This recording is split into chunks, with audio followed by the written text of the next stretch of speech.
లోక్సత్తా పార్టీకి 4 మూల స్తంభాలు: యువత, మధ్యతరగతి, రైతులు, కౌలుదారులు. రైతులు అంటే లోక్సత్తా పార్టీకి పొలం దున్నేవాళ్ళు, పంట పండించేవాళ్ళు. రైతులు, కౌలుదారులు, మహిళలు. మరి కేవలం సమాజం మొత్తం బాగుపడుతుందండి, దానికోసం కలిసి రండి చెప్పటమేనా?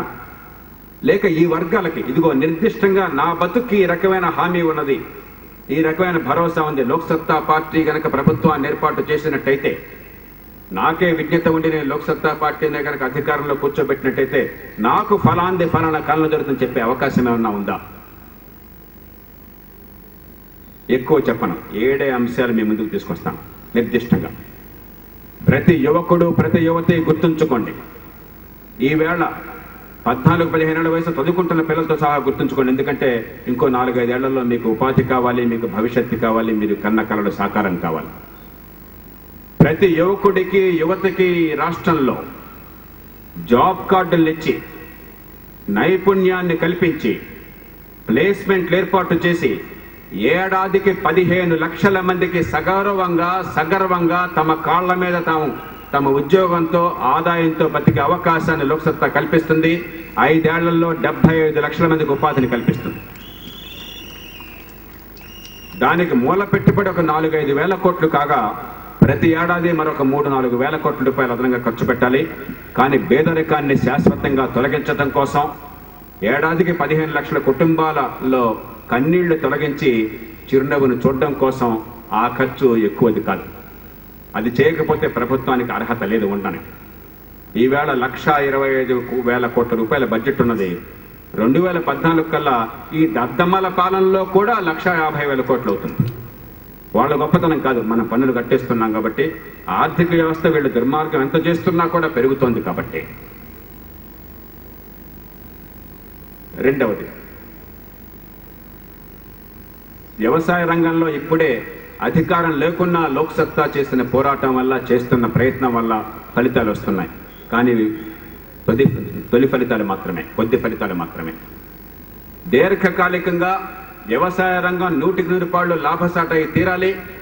దానికోసం అని చెప్పని ఒక 5 ఏళ్ల కాలంలో వ్యవసాయ రంగంలో ఉన్నవారి ఆదాయం రెట్టింపు కావడం కోసం అని చెప్పని వాణిజ్యం మీద ఉన్న అడ్డంకుల మొత్తాన్ని తొలగించేయడంతో పాటు లాభసాటి ధర ఏర్పాటు చేయటము, ఆ పైన ఉత్పత్తి చేసేవాడికి, కొనుగోలు చేసేవాడికి మధ్య అంతరాన్ని తొలగించి, దళారీలను తొలగించి, ప్రత్యక్షంగా రైతులు మార్కెట్లో అమ్ముకునే ఏర్పాటును రిటైల్ మార్కెట్స్ ద్వారా కల్పించి, 100 రూపాయలకి మనం కనుక మార్కెట్లో వ్యవసాయ ఉత్పత్తులు కొంటే కనీసం 70-75 రూపాయలు తగ్గకుండా రైతుకు రేటు వచ్చే ఏర్పాటు చేసి వ్యవసాయ రంగంలో బంగారాన్ని పండించేటువంటి బాధ్యతను లోక్సత్తా పార్టీ చేపడుతుంది. మూడవది, మహిళలకు కావలసింది భద్రత, మహిళలకు కావలసింది మద్యం నుంచి విముక్తి, మహిళలకు కావలసింది మగవాళ్లతో సమానంగా ఎదిగే అవకాశాలు. ఈ మూడింటికి లోక్సత్తా భరోసా ఉంటుంది. ఖచ్చితంగా ఎక్కడికక్కడ భద్రత కలిగించేందుకు కమ్యూనిటీ పోలీసింగ్ ఏర్పాటు చేసి, నగరాల్లో కావచ్చు, పట్టణాల్లో కావచ్చు, అర్ధరాత్రి కావచ్చు, పట్టపగలు కావచ్చు, భయానికి లొంగకుండా, గుండెలు గుబులు మనకుండా, స్వేచ్ఛగా, హాయిగా స్వేచ్ఛావాయువులు పీలుస్తూ వాళ్ళ జీవితంలో ఆనందాన్ని వెతుక్కునే అవకాశాన్ని ప్రతి మహిళకి, ప్రతి బాలికకి లోక్సత్తా పార్టీ కల్పిస్తుంది. దాంతోపాటు మద్యం మహమ్మారి నుంచి గ్రామీణులను విముక్తి చేసి, ఎన్ని వేల కోట్ల రూపాయలు త్యాగం చేయాల్సి వచ్చినా కూడా దాన్ని త్యాగం చేద్దాం. లక్షల కుటుంబాలను నాశనం చేసి ఆ పన్ను రూపంతో మనం డబ్బులు తీసుకుని ఈ గ్రామాలను వల్లకాడుగా మారిస్తే అది పరిపాలన కాజాలం. ఈవేళ ఉపాధి హామీ చట్టం పేరుతోనో మరో పేరుతోనో పేదలకి డబ్బులు పెడుతుంటే ఆ డబ్బులు అధిక భాగం మళ్ళీ మద్యానికి పోతోంది. 7,000 కోట్ల రూపాయలు ఉపాధి హామీ చట్టం కింద ప్రభుత్వం ఖర్చు పెడుతుంటే 19,000 కోట్ల రూపాయలు కేవలం ప్రభుత్వానికి ఈ మద్యం తాగడం వల్ల ఆదాయం వస్తున్నది. కాబట్టి ఖచ్చితంగా ఈ మద్యం నుంచి విముక్తి కల్పించడం లోక్సత్తా పార్టీ చేస్తుంది. నాలుగోది, గ్రామాల్లో, పట్టణాల్లో కొన్ని మౌలిక సదుపాయాలు. వ్యవసాయానికి మినహాయించి మిగతా అన్ని వసతులకి 24 గంటల విద్యుత్తుని ప్రతి గ్రామంలో లోక్సత్తా పార్టీ ఖచ్చితంగా అందించేందుకు ఏర్పాటు చేస్తుంది. ఇది అసాధ్యం కాదు. మనం ప్రతిపాదించిన దాన్ని గుజరాత్లో అమలు చేసి ప్రతి గ్రామంలో విద్యుత్తులు 24 గంటలు ఇవాళ ఇస్తున్నారు. లోక్సత్తా ఇప్పుడు 8 ఏళ్ల క్రితం ప్రతిపాదించింది. దాన్ని అమలు చేసి తీరుతుంది. పట్టణ ప్రాంతాల్లో 24 గంటలు మంచినీళ్లు. ఈవేళ మంచినీళ్ళలో మురుగునీరు కలిసిపోయి ఒంగోలు నుంచి హైదరాబాద్ దాకా, వరంగల్ నుంచి విశాఖపట్నం దాకా, కర్నూలు నుంచి ఖైరతాబాద్ దాకా ఎక్కడికి పోయినా కూడా మీకు ఈవేళ మంచినీళ్లలో మురుగునీళ్లు కలిసిపోయి విషంలాగా జనం తాగుతున్నారు, కన్నీళ్లు కారుస్తున్నారు, బతుకు నరకమైంది అనుకుంటున్నారు. దానికి కారణం మంచినీళ్లు ఓ అరగంట పావుగంట వచ్చి మిగతా సమయంలో రావు. ఆ టైంలో అక్కడ ఉన్నటువంటి ఆ సూవర్లో ఉన్నటువంటి నీళ్ళన్నీ కూడా దీనిలోకి వస్తాయి. దానిలో హై ప్రెషర్, దీనిలో లో ప్రెషర్. కాబట్టి అది తొలగించాలని చెప్పంటే 24 గంటలు మంచినీళ్ళు ఇవ్వడం సాధ్యం. మనకంటే తక్కువ మంచినీళ్లు లభ్యమవుతున్న దేశాల్లో కూడా 24 గంటలు ఇస్తున్నారు. 24 గంటల విద్యుత్తు, 24 గంటల మంచినీళ్లు, మహిళలకి బహిరంగ మలసర్జన నుంచి విముక్తి. ఏ మహిళ కూడా చెంబట్టుకుని ఊరు బయటకు వెళ్ళాల్సిన అవసరం లేకుండా ప్రతి ఇంటికి మరుగుదొడ్డి ఏర్పాటు. పట్టణ ప్రాంతాల్లో ట్రాఫిక్ నియంత్రణ చేసి ఇవాళ ఒంగోలు లాంటి పట్టణంలో కూడా ట్రాఫిక్ గందరగోళం అయిపోతుంది. ఇక హైదరాబాదు, విశాఖపట్నం, విజయవాడ చెప్పనక్కర్లేదు. అలాగే బాగా జనసమర్థం ఉన్నటువంటి తిరుపతితో, కర్నూలు చెప్పనక్కర్లేదు. కాబట్టి ట్రాఫిక్ని క్రమబద్ధం చేసి పబ్లిక్ ట్రాన్స్పోర్ట్ ఏర్పాటు చేసి నగరాల్లో ప్రయాణం అని చెప్పంటే నరకం కాకుండా చేసే బాధ్యత లోక్సత్తాది. ఇవన్నీ సాధించడంతో పాటు తలసరి 1000 రూపాయలు ప్రతి గ్రామంలో, అలాగే తలసరి 1000 రూపాయల మున్సిపాలిటీల్లో ప్రతి వార్డులో అక్కడున్న జనాభాని బట్టి ఆ డబ్బుని వారి చేతికి ఇచ్చే ఏర్పాటు చేసి స్థానికంగా అన్ని వస్తువుల్ని మేమే సమకూర్చుకుంటాం విశ్వాసాన్ని ప్రజలకు కల్పించడం. ఒకవేళ వాళ్ళు తప్పు చేస్తే వాళ్ళు అంతు తేల్చేటువంటి వ్యవస్థను ఏర్పాటు చేయడం అది లోక్సత్తా పార్టీ ఖచ్చితంగా చేస్తుంది. 5వది, పేదరికం శాశ్వతంగా పోవాలి అని చెప్పంటే ఉపాధితో పాటు మనం చేయవలసింది ప్రతి మనిషికి అనారోగ్యం వస్తే నాకు ఖచ్చితంగా ఆరోగ్యవంతమైన నమ్మకం. ఈవేళ ఆరోగ్యశ్రీ పేరుతో కేవలం కొన్ని జబ్బులకి కొంతమందికి కొన్ని సమయాల్లో మాత్రమే ఖరీదైన వైద్యం అందుతున్నది. ప్రతి ఒక్క కుటుంబానికి ఆరోగ్య కార్డులు ఇచ్చి ఏ జబ్బు వచ్చినా సరే ఇక నేను ఎంత డబ్బు ఖర్చు పెట్టుకోవాలన్న భయం లేకుండా చేసి వారందరికీ కూడా ఆరోగ్య భద్రత కల్పించే ఏర్పాట్లు చేసి ప్రభుత్వం ఖర్చుతోనే ప్రభుత్వ రంగాన్ని, ప్రైవేట్ డాక్టర్లని ఇద్దరిని కూడా దానిలో భాగస్వాముల్ని చేసి అనారోగ్యం వస్తే నా కుటుంబం ఏమవుతుందో అని ఒక్కళ్ళు కూడా కన్నీళ్లు కార్చే అవసరం లేకుండా ఒక జాతీయ ఆరోగ్య పథకం మాదిరి ఈ రాష్ట్రం మొత్తంలో తొలి దశలో, తర్వాత జాతీయ స్థాయిలో ఆ పథకాన్ని ఏర్పాటు చేయడం కోసం లోక్సత్తా పార్టీ పోరాడుతుంది. రాష్ట్రంలో ప్రజల అధికారం ఇచ్చినట్టయితే ఖచ్చితంగా 5 ఏళ్ల లోపల దాన్ని సాధించి అమలు చేసి అద్భుతమైన ఫలితాన్ని ప్రజలకు చూపెడుతుంది. 6వది, ఆ రోడ్డును వస్తుంటే అసంఘటిత రంగంలో నలజీతం లేనటువంటి వాళ్ళు, పాపం చిన్న వ్యాపారాలు చేసేవాళ్ళు, రిక్షా లాగేవాళ్ళు, ఆటో నడిపేవాళ్ళు, కౌలుదారులు, చిన్న సన్నకారు రైతులు, లేకపోతే చిన్న చిన్న కర్మాగారాల్లో, లేకపోతే అక్కడ ఉన్నటువంటి షెడ్లలో పనిచేసేవాళ్ళు, రెక్కాడితే డొక్కాడని వాళ్ళు కోకొల్లలుగా ఈ దేశంలో ఉదయం నుంచి సాయంత్రం దాకా కష్టపడుతున్నారు. వాళ్ళు చేసే పనికి గుర్తింపు లేదు, డిగ్నిటీ ఆఫ్ లేబర్ లేదు. కొన్ని పనులు చాలా నాసరికాలుగా, కొన్ని చాలా గౌరవంగా భావిస్తున్నాం. లోక్సత్తా తొలి నుంచి చెప్తోంది, ఎక్కడో దూరంగా ఉన్న కలెక్టర్ కన్నా మన ఇంట్లో తువ్వులు పుడిపోతే అక్కడ పుడికి తీసేటువంటి ప్లంబర్ చాలా మిన్నా అని చెప్పని. ఎందుకంటే ప్లంబర్ లేకపోయినట్టయితే ఒక్కరోజు కూడా మనం బతకలేం. అక్కడ మన ఆరోగ్యం ఉండదు, మనకు శాంతి ఉండదు. కలెక్టర్ లేకపోతే పెద్దగా నష్టమేం లేదు. ఆ ఉద్యోగం చేసిన వాడిని నేను, మీరు నా మాట నమ్మండి ఆ విషయంలో. దాంతోపాటు ఎలాగైతే ఉద్యోగస్తులకి ప్రభుత్వ రంగంలో, ప్రైవేట్ రంగంలో కష్టపడి పనిచేస్తున్నందుకు రిటైర్మెంట్ టైంలో గ్రాట్యుటీ వస్తుంది, ఆ తర్వాత పెన్షన్ వస్తుంది, అదే రీతిన అసంఘటిత రంగంలో నేను ఇందాక చెప్పిన వాళ్ళందరికీ కూడా వారు సొంతంగా వారి సంపాదన నుంచి కొంత పొదుపు చేసే ఏర్పాటు, దానికి సమానంగా ప్రభుత్వం నుంచి వారికి ఇచ్చే ఏర్పాటు చేసి 60 ఏళ్లు దాటే నాటికి వారందరికీ కనీసం ₹1,00,000 వారి సొంత డబ్బు వారి చేతిలో ఉండి ఏర్పాటు చేయటం, లేదా వారి జీవన పర్యంతం నెలకు ₹1,000 తక్కువ కాకుండా వారికి పెన్షన్ ఏర్పాటు చేయటం, ఈ రెండు లోక్సత్తా ఖచ్చితంగా చేసి తీరుతుంది. ఈ రాష్ట్రంలో పేదరికం కోరల్లో చిక్కుకుని బతుకు భయంతో 60 ఏళ్లు దాటాక ఏ మనిషి బాధపడకూడదు. కష్టపడ్డ వాళ్ళకి భవిష్యత్తు సుందరంగా ఉంటుందని విశ్వాసం కలగాలి. నెలకు 1000 రూపాయలు అద్భుతమైన డబ్బు కాదు, కానీ ఆ డబ్బు చాలా మందికి బతుకు పోరాటంలో చావుకి బతుక్కి మధ్య తేడా. ఆ ఏర్పాటును లోక్సత్తా ఖచ్చితంగా చేసి తీరుతుంది. ఇక 7వది చివరిది, ఇవన్నీ జరగాలని చెప్పంటే అవినీతి పరుల భరతం పట్టాలి. పెద్ద చేపలందరినీ కూడా ప్రతి ఏడాది 50 మందినో 100 మందినో జైళ్లలోకి పంపించాలి. వాళ్ళ ఆస్తులన్నీ ప్రజల పరం చేయాలి. అది లోక్సత్తా మాత్రమే చేయగలుగుతుంది. ఎంతకంటే ఎక్కువ చెప్పం, తక్కువ చెప్పం. వీధి వీధిన వాడవాడన ప్రతి బిడ్డకి ప్రతి ఇంటికి ఈ 7 అంశాలు అందాలి. ఏడాదికి 15 లక్షల ఉద్యోగాలు చొప్పున 75 లక్షల మంది యువత భవిష్యత్తుని బంగారంగా మార్చేటువంటి పోరాటం చేస్తాం. దాన్ని సాధిస్తాం. రైతులకు వ్యవసాయం లాభసాటిగా చేసి కొనుగోలులో మనం ఈవేళ ఒంగోలులో నేను ఇందాక అడిగాను, అరటిపళ్ళు ఎంత ధర అని చెప్పని తెలిసేవరకన్నా 40 రూపాయలట. హైదరాబాద్లో కూడా లేదా, ఒంగోలు ఏమైపోయింది నాకు అర్థం కావట్లేదు. హైదరాబాద్లో 30 రూపాయలు ఉంది, ఇక్కడ 40 రూపాయలు లేదు. కానీ రైతు దగ్గరికి అడగండి, ఆ డజను పళ్ళే రైతుకి ఎంత వస్తుంది అడగండి మీరు. రైతుకి 3, 4, 5 వస్తే అదృష్టం. కాబట్టి ఆ రైతులకు ఆ రేటు వచ్చి ఏర్పాటు చేసి ఆదాయాన్ని పెంచడం, మహిళలకి మద్యం నుంచి విముక్తి, సమాజంలో పూర్తి రక్షణ, గ్రామాలకి పట్టణాలకి 24 గంటల విద్యుత్తు, వ్యవసాయాన్ని మినహాయించి లోక్సత్తా ఈనాడు అబద్ధం చెప్పదు. వ్యవసాయాన్ని మినహాయించి మిగతా అన్ని రంగాలకి 24 గంటల విద్యుత్తు ఖచ్చితంగా తీరుతుంది. వ్యవసాయానికి వాళ్ళు ఏం చేస్తున్నారో అది తగ్గకుండా దానికి ఏర్పాట్లు జరుగుతాయి. 24 గంటలు పట్టణాల్లో మంచినీటి సదుపాయం, బహిరంగ మల విసర్జన ముఖ్యంగా గ్రామాల్లో అవసరం లేకుండా ప్రతి ఇంటికి మరుగుదొడ్డి, పట్టణాల్లో ఈ ట్రాఫిక్ అంతరాయం లేకుండా, రవాణా నరకం కాకుండా పూర్తి ఏర్పాట్లు, ప్రతి పట్టణానికి ఒక మాస్టర్ ప్లాన్ ఏర్పాటు చేయటం, దాన్ని అమలు చేయటం,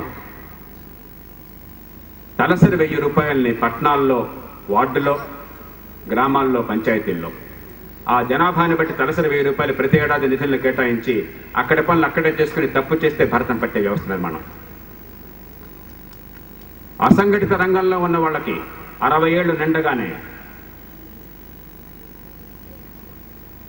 వాళ్ళకొక పథకాన్ని అమలు చేసి వారు కొంత పొదుపు చేయడం, ప్రభుత్వం నుంచి మ్యాచింగ్ గ్రాంట్ అందడం, దాని ద్వారా 1,00,000 రూపాయలు తక్కువ కాకుండా వారికి 60 ఏళ్లకు అందించే ఏర్పాటు చేయడము, నెలకు 1000 రూపాయలు, అది కాదు అని చెప్పండి నెలకు 1000 రూపాయలు తగ్గకుండా పెన్షన్ వచ్చే ఏర్పాటు చేయడం, జీవన పర్యంతం, కన్నీళ్లు ఖర్చు అవసరం లేకుండా చేయటం, ఆరోగ్య కార్డులు ఇచ్చి ప్రతి జబ్బుకి ప్రభుత్వ ప్రైవేటు తేడా లేకుండా జేబుల్లో డబ్బులు ఖర్చు పెట్టకుండా మంచి ప్రమాణ ఆరోగ్యం ప్రతి మనిషికి అందించే ఏర్పాటు చేయడం, అవినీతిని అంతం చేయడం, నిర్దిష్టమైనటువంటి హామీలు 100కి 100 పాళ్ళు లోక్సత్తా మాత్రమే చేసేటువంటివి, పేదరికాన్ని శాశ్వతంగా నిర్మూలించేటువంటివి. ఇక చివరి అంశం తెలంగాణ. రాష్ట్రంలో వార్షిక సమావేశం జరుపుతూ ఈవేళ రాష్ట్రమంతా అతలకొత్తనమవుతున్న సమస్యను ప్రస్తావించకపోవటం పొరపాటు అవుతుంది. లోక్సత్తా తొలి నుంచి మిగతా అన్ని సమస్యల్లాగానే తెలంగాణ సమస్యను జటిలం చేయడం కాకుండా ఆ సమస్య పరిష్కారంలో భాగంగా ఉండడం కోసం నిరంతరం పోరాడుతున్నది. లోక్సత్తా చిన్న రాష్ట్రాలకు వ్యతిరేకం కాదు. లోక్సత్తా నిరంతరం అధికార వికేంద్రీకరణను కోరుతున్నది. అదే సమయంలో ఈ రాష్ట్ర భవిష్యత్తు ఈ రాష్ట్రంలో అన్ని ప్రాంతాల ప్రజల చేతుల్లో ఉన్నది. అన్ని ప్రాంతాల నుంచి ఎన్నికైనటువంటి సభ్యుల చేతుల్లో ఉన్నది. అందరి మధ్య ఏకాభిప్రాయం సాధించకుండా పరిష్కారం ఏదీ సాధ్యం కాదు. తెలంగాణ రాష్ట్రాన్ని ఏర్పాటు చేసి అదే సమయంలో మిగిలిన ప్రాంతాల్లో ఉన్నటువంటి సందేహాలు, శంకలు పోయే రీతిలో, వారికి తగినటువంటి రక్షణ కల్పించే రీతిలో, శాశ్వతంగా మాకు నష్టం జరగలేదు, మా భవిష్యత్తు బాగుందని విశ్వాసం కలిగే రీతిలో ఉన్న చేయొచ్చు, పరిష్కారం చూపెట్టచ్చు. లేదా ఉమ్మడి రాష్ట్రాన్ని కొనసాగించి తెలంగాణలో మండే గుండెలకి ఆజ్యం పోయకుండా స్వాంతన కలిగే ఏర్పాట్లు చేసి మాకు న్యాయం జరుగుతోంది, మా భవిష్యత్తు బాగుందని ఏర్పాటు చేయొచ్చు. పెళ్లి నెల్లదా తెల్లదా ముఖ్యం కాదు. ఆ పిల్లి ఎలుకలు పడుతోందా లేదా ముఖ్యం. రెండు రకాలుగాను, ఒక రాష్ట్రం ఏర్పాటు ద్వారా కావచ్చు, ఉన్న రాష్ట్రాన్ని కొనసాగిస్తూ మౌలికంగా పాలన మార్చి స్థానికంగా వారికి అధికారాల్ని హక్కుల్ని కల్పించి న్యాయం కల్పించడం ద్వారా కావచ్చు. ఏదో ఒక నిర్ణయాన్ని జాతీయ స్థాయిలో ప్రభుత్వం వెంటనే చేయాలి. ఇంతకాలం తాత్సారం చేసి ఆంధ్రప్రదేశ్ ప్రజల జీవితాలతో ఆడుకుంది కేంద్రంలో ఉన్న ప్రభుత్వం. ఈ సమస్యను జటిలం చేసినాయి రాష్ట్రంలో అధికారంలోనూ ప్రతిపక్షంలో ఉన్నటువంటి ప్రధాన పార్టీలు. ఇక ఆ పార్టీలంటే ప్రజలకు వెగటు కలిగే రీతిలో వ్యవహరిస్తున్నాయి, ప్రతిక్షణం వ్యవహరిస్తున్నాయి. ఈనాడు కూడా పొరపాటున సమస్య పరిష్కారం కోసం ప్రయత్నం చేయడంలో ఈ ప్రాంతంలో ఉన్నవాడు ఎక్కడ మాట, ఆ ప్రాంతంలో ఉన్నవాడు అక్కడ మాట, అన్నకి తమ్ముడికి మధ్య చిచ్చు పెట్టి ఒకటి వేలుతో మరొకడు కన్నుపిడిచి ఏర్పాటు చేసి అందరినీ గుడ్డివాళ్ళని చేయాలని ప్రయత్నం చేస్తున్నారు. వాళ్ళ అధికారాన్ని, వాళ్ళ కుటుంబాల పాలన కొనసాగించాలని చూస్తున్నారు తప్ప ఈ రాష్ట్ర ప్రజల భవిష్యత్తు గురించి ఆలోచించడం లేదు. తెలుగు ప్రజలు ఎక్కడున్నా సరే, ఆంధ్రప్రదేశ్లో ఉన్నా, తమిళనాడులో ఉన్నా, కర్ణాటకలో ఉన్నా, దేశంలో ఇతర ప్రాంతాల్లో ఉన్నా, ప్రవాస భారతీయులైనా సరే, తెలుగు ప్రజలు ఎక్కడున్నా అన్న దమ్ములే. తెలుగు ప్రజలందరికీ ఉమ్మడి ప్రయోజనాలు ఉన్నాయి. ఒక్క రాష్ట్రంగా అయినా, రెండు రాష్ట్రాలుగా సరే తెలుగు ప్రజల ఉమ్మడి ప్రయోజనాలను ఖచ్చితంగా కాపాడి తీరుతాం. అందరికీ ఆమోదమైన పరిష్కారాన్ని సాధించి తీరుతాం. ఈలోగానే వాళ్ళ జ్ఞానోదయం అయితే ఆలస్యంగానైనా సరే, ఏ పరిష్కారాన్ని అందరికీ ఆమోదయోగ్యంగా వారు ప్రతిపాదించినా కూడా ఆ పరిష్కారాన్ని సరిగ్గా రూపొందించడం కోసం, దాన్ని అందరికీ నిజాయితీగా అందరి హక్కుల్ని కాపాడే రీతిలో అమలు చేయడం కోసం లోక్సత్తా ప్రాణం వడ్డి పోరాడుతుంది. ఈలోగా పార్టీలో 15 మంది సభ్యులతో ఈ అంశాన్ని కూలంకషంగా అధ్యయనం చేసి అన్ని ప్రాంతాల నుంచి ఒక్కో ప్రాంతం వాళ్ళు ఒక్కో మాట చెప్పడం లోక్సత్తా నీతి కాదు, అది లోక్సత్తా రీతి కాదు. అన్ని ప్రాంతాల నుంచి 15 మంది సభ్యులు వచ్చి వారందరూ 15 మంది అంగీకరించే రీతిలో ఏ పరిష్కారాన్ని ప్రతిపాదించినా కూడా మిగిలిన వారంతా అంగీకరించే రీతిలో ఎలాంటి ఏర్పాట్లు చేయాలని చెప్పన్నది 2 ప్రతిపాదనలు. రాష్ట్రాన్ని విభజన చేసినట్టయితే విభజన కాదు, అది జరగకూడదని కోరుకునే వాళ్ళందరికీ పరిష్కారాన్ని నేను చూపెడతాం. రాష్ట్రాన్ని ఉన్నది కొనసాగించినట్టయితే విభజన కావాలని కోరుతున్న వాళ్ళ పరిష్కారాన్ని నేను చూపెడతాం. ఆ 2 పరిష్కారాలని అందరికీ ఆమోదయోగ్యంగా రూపొందించి ఆ 15 మంది ఏకాభిప్రాయాన్ని సాధించే అవసరం ముందు లోక్సత్తా పార్టీలో ఉన్నది. ఆ ప్రయత్నానికి శ్రీకారం త్వరలో చుట్టడం జరుగుతుంది. జాతి నిర్మాణంలో ఎన్నో ఒడిదుడుకులను తట్టుకోవాలి మనం. మనకి తాత్కాలికంగా ఎన్ని విభేదాలున్నా మనమంతా అన్నదమ్ములం. కులం, మతం, భాష, ప్రాంతం ఏది కూడా మన విడదీయరాదు. మనందరి ప్రయోజనాలు ఉమ్మడివి. రఫీ నమాజ్ చేయొచ్చు, రోజాలో పాల్గొవచ్చు, రమేష్ దుర్గా పూజకి వెళ్ళొచ్చు, పండుగ రోజు శనివారం రోజు ఉపవాసాలు చేయొచ్చు. ఒకళ్ళు కట్టుబొట్టు ఒక రకంగా ఉండొచ్చు, మరొకళ్ళు వస్త్రధారణ మరో రకంగా ఉండొచ్చు. కానీ అందరం 5000 సంవత్సరాల అవిచ్ఛిన్నమైన సంస్కృతిని పంచుకున్నాం. ఓ గొప్ప దేశంలో ఓ గొప్ప సాంప్రదాయానికి వారసులుగా ఉన్నాం. ఎన్ని లోపాలున్నా కూడా ఈ ప్రజాస్వామ్యంలో ఒక అందరినీ కల్పించిన దేశంలో సభ్యులుగా, పౌరులుగా ఉండటమే కాకుండా అందరికీ ఎదిగే అవకాశాలు ఎంతో కొంత కల్పిస్తున్న రాజ్యాంగం కొడుకు కింద ఉన్నాం మనం. ఎన్ని విభేదాలు వచ్చినా ప్రతి కుటుంబంలో అన్నకి తమ్ముడికి మధ్య విభేదాలు వస్తాయి, భార్యకి భర్తకి మధ్య విభేదాలు వస్తాయి. మీ సంగతి నాకు తెలియదు, మా ఇంట్లో నాకు నా భార్యకి రోజు ఏదో రకంగా తగాదా ఉంటూనే ఉంటుంది. అది లేని వాళ్ళు ఉండరు. కానీ ఇంట్లో ఒకసారి మనస్పర్ధ రాగానే విడాకులు అనుకోవా మనం? అన్న తమ్ముడు ఒకసారి కోపం తెచ్చుకోగానే ఒకరి కొంత ఇంకోటి కోసుకోరే? గౌరవప్రదంగా విడిపోతూ గౌరవంగా ఉండొచ్చు, ఒకళ్ళొకళ్ళు గౌరవించుకోవచ్చు, ప్రేమించవచ్చు, లేదా కలిసి ఉంటూ ఒకరి హక్కుల్ని మరొకరు రక్షించుకోవచ్చు. 2 పరిష్కారాన్ని సాధించుకోవచ్చు. ఈ రాష్ట్రంలో కావచ్చు, రేపొద్దున దేశంలో వివిధ రూపాల్లో వచ్చేటువంటి ఉద్యమాలు, కులం, మతం, భాష, ప్రాంతం పేరుతో, లేకపోతే హక్కుల కోసం పోరాటాలు కావచ్చు, అన్నిటికీ ఒకే పంథాన్ని అనుసరించాలి మనం. అందరి హక్కుల్ని సమానంగా చూటి వాటిని సమన్వయం చేయలేకపోయినట్టయితే ఈ జాతి మనదాలదు. అందుకోసం లోక్సత్తా ఎప్పటికీ అంకితం అవుతుంది. చివరిగా నేను కోరేది మరోసారి మనం చేస్తున్నాను, వీరగంధము తెచ్చినారమ్మ వీరులెవరో చెప్పుడి. ఈ రాష్ట్రంలో, ఈ దేశంలో నిజాయితీ కావాలి, పాలన మారాలి, దుర్మార్గం అంతం కావాలి, దోపిడీ నశించాలని కోరుకునే వాళ్ళు కోకోలలుగా ఉన్నారు. కానీ మంచి వాళ్ళంతా భీరువులుగా తటపటాయిస్తుంటే దుర్మార్గులు దుస్సాహసాన్ని కొడిగడుతున్నారు. The best lack all conviction and the worst are full of passionate intensity. Yeats చెప్పాడు ఈ పద్యాన్ని. ఈవేళ మనకు కావాల్సింది దుర్మార్గుడు దుస్సాహసం కాదు, మంచివాడి ధైర్యం కావాలి. మంచితనంతో పాటు చొరవని ధైర్యాన్ని మనం కలిపి చూపెట్టాలి. మంచివాడు దుర్మార్గంతో కలబడి పోరాడాలి. దీర్ఘకాల పోరాటానికి సిద్ధం కావాలి. అందుకే మళ్ళీ మళ్ళీ చెప్తున్నాం, వీరగంధము తెచ్చినారము వీరులెవరో చెప్పుడే అని చెప్పని. ఈ రాష్ట్రంలో ఉన్నటువంటి యువతకి, మధ్యతరగతికి, నాయకత్వ లక్షణాల పెద్దలందరికీ నేను మనవి చేస్తున్నాను.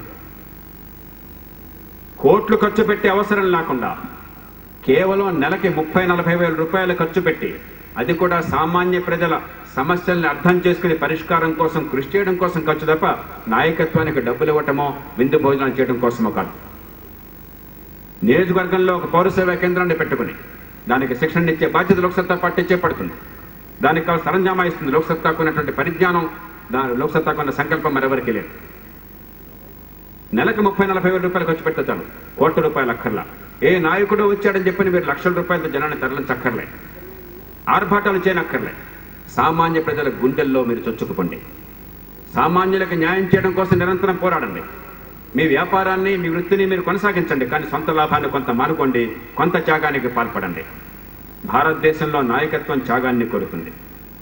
పదవుల ముళ్ళ కిరీటాలు. నిజమైన రాజకీయం అత్యంత పవిత్రమైనది, త్యాగాన్ని కోరేటువంటిది. ఆ త్యాగానికి మీరు సిద్ధం కండి. ఎన్నికల్లో ఎంత ఖర్చు పెట్టారు? 5 కోట్ల 10 కోట్ల భయపడుతున్నారా? అక్కర్లా. ఇవాళ చట్టం చెప్తోంది 16 లక్షల రూపాయలు ఆంధ్రప్రదేశ్లో ఖర్చు పెట్టాల్సింది అసెంబ్లీకి. గత ఎన్నికల్లో 10 లక్షలు 16 లక్షలు పెంచారు.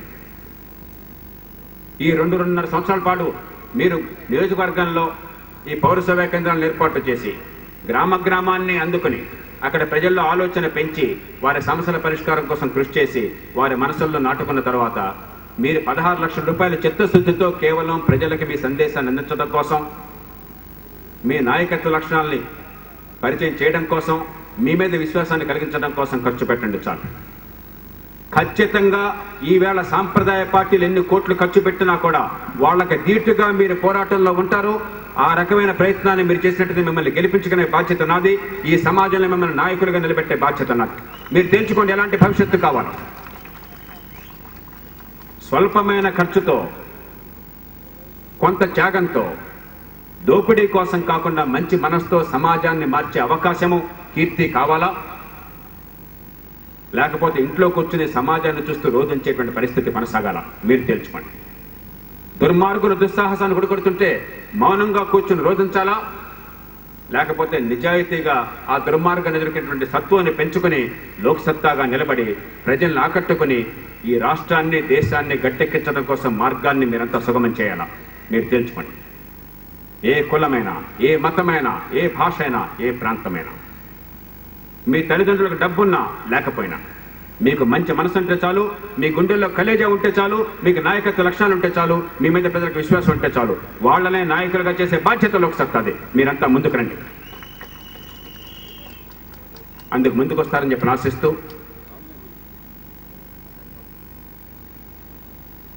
ఈ 5 ఏళ్ల కాలం గడిచాక బాలరిష్టాలు దాటిన తర్వాత లోక్సత్తా ఒక పరిణతి చెందినటువంటి పార్టీగా రూపొందుతున్నది. ఇప్పటిదాకా అధికారం అంటే మాకొద్దని సిగ్గుగా ఉన్న పార్టీ అధికారం మాకు కావాలి, లక్ష్యంగా కాదు మార్గంగా, ఈ జాతి నిర్మాణం కోసం, ఈ దేశంలో సామాన్యులకు న్యాయం చేయడం కోసం చెప్పని కలబడి పోరాటానికి సిద్ధపడుతుంది. ఆ పోరాటానికి సిద్ధం కావాల్సిందిగా పిలుపునిస్తూ మీ అందరికీ నమస్కరిస్తూ నేను సెలవు తీసుకుంటాను. జై హింద్.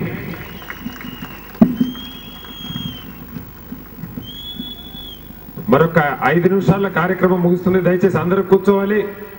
అన్ని జిల్లాల అధ్యక్షుల్ని, లోక్సత్తా పార్టీ జిల్లా అధ్యక్షుల్ని వేదిక మీదకి రావాల్సిందిగా కోరుతున్నాం.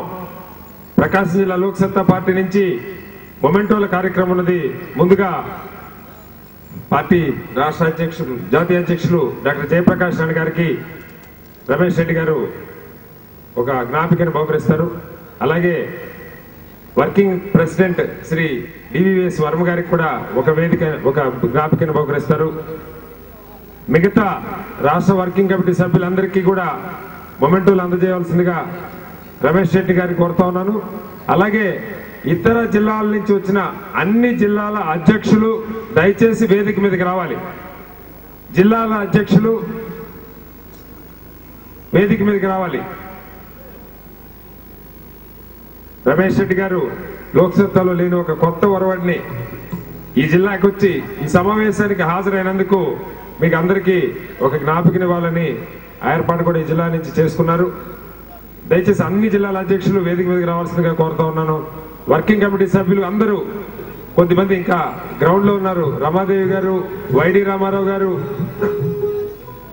ఇంకెవరైనా వర్కింగ్ కమిటీ సభ్యులు కనుక ప్రాంగణంలో ఉండుంటే దయచేసి వేదిక మీదకి వచ్చి మొమెంటో తీసుకోవాల్సిందిగా కోరుతా ఉన్నాం. ఈ కార్యక్రమం అయిపోయిన తర్వాత వందన సమర్పణతో కార్యక్రమం ముగుస్తుంది. భోజన ఏర్పాటు మహిళా సత్తా నుంచి గీతామూర్తి గారు, సరోజదేవి గారు ఈ జిల్లా అధ్యక్షులకి, ఈ జిల్లా మహిళా సత్తా అధ్యక్షురాలకి, అలాగే పార్టీ జాతీయ అధ్యక్షులు డాక్టర్ జయప్రకాష్ నాయుడు గారికి కూడా మొమెంటోల్ని అందజేస్తున్నారు. మహిళా సత్తా నుంచి సార్.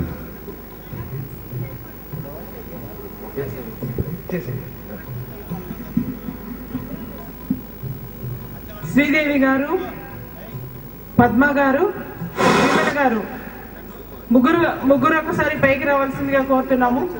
ఈ ముగ్గురు ప్రకాశం జిల్లా మహిళా సత్తా టీం కి మొమెంటాన్ని ఇవ్వాల్సిందిగా కోరుతున్నాను.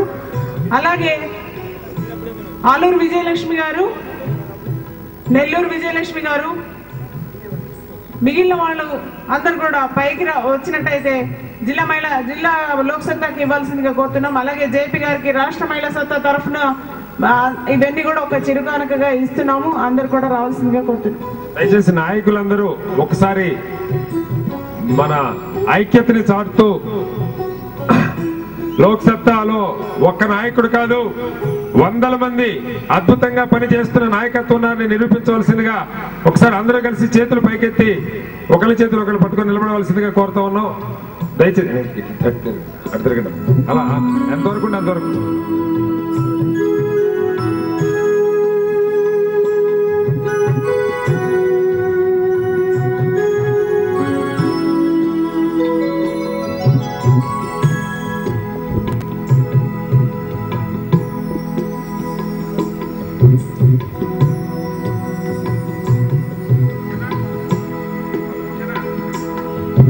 ఇప్పుడు ఈ కార్యక్రమానికి